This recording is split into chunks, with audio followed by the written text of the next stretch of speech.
ಸಂಪೂರ್ಣವಾಗಿ ಸರಿ. ಸಾಮಾಜಿಕ ಗೌರವವು ಸುಸಂಸ್ಕೃತ ಸಮಾಜದ ಅಡಿಪಾಯ. ಇದು ನಮ್ಮ ಸಂಬಂಧಗಳನ್ನು ಬಲಪಡಿಸುತ್ತದೆ ಮತ್ತು ನಮ್ಮ ಸಮುದಾಯವನ್ನು ಒಗ್ಗೂಡಿಸುತ್ತದೆ. ಸಾಮಾಜಿಕ ಗೌರವದ ಪ್ರಯೋಜನಗಳು. ಅರ್ಥಮಾಡಿಕೊಳ್ಳುವಿಕೆ. ನಾವು ಇತರರನ್ನು ಗೌರವಿಸಿದಾಗ ಅವರ ಭಾವನೆಗಳನ್ನು ಚೆನ್ನಾಗಿ ಅರ್ಥಮಾಡಿಕೊಳ್ಳುತ್ತೇವೆ. ಸಹಕಾರ.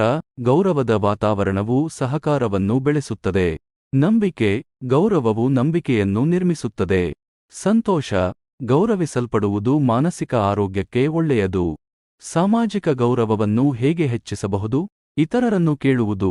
ಅವರು ಏನು ಹೇಳುತ್ತಾರೆ ಎಂಬುದನ್ನು ಗಮನಿಸಿ ಮತ್ತು ಅರ್ಥಮಾಡಿಕೊಳ್ಳಲು ಪ್ರಯತ್ನಿಸಿ. ಇತರರ ಭಾವನೆಗಳನ್ನು ಗೌರವಿಸಿ.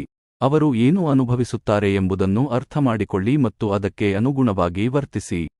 ಇತರರನ್ನು ಪ್ರಶಂಸಿಸಿ. ಅವರ ಒಳ್ಳೆಯ ಕೆಲಸಗಳನ್ನು ಪ್ರಶಂಸಿಸಿ. ವಿಮರ್ಶೆಗಳನ್ನು ಸಭ್ಯವಾಗಿ ಸ್ವೀಕರಿಸಿ.